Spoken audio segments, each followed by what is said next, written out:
Hi, in this video I'm gonna show you how to hard reset HP laptop.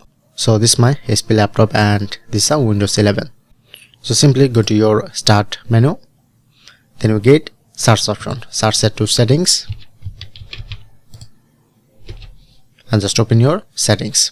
As you can see, this is my settings dashboard. Press on to system, scroll down, and then you get recovery option. Press on this arrow option showing you to reset this PC.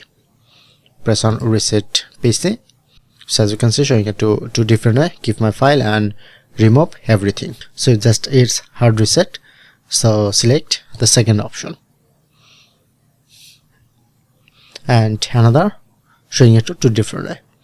I'm just select local reinstall and follow this. Press on next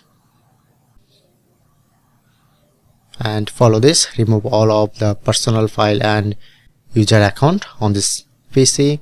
Remove any changes, mode to settings, and you just check out this, and finally press on to reset.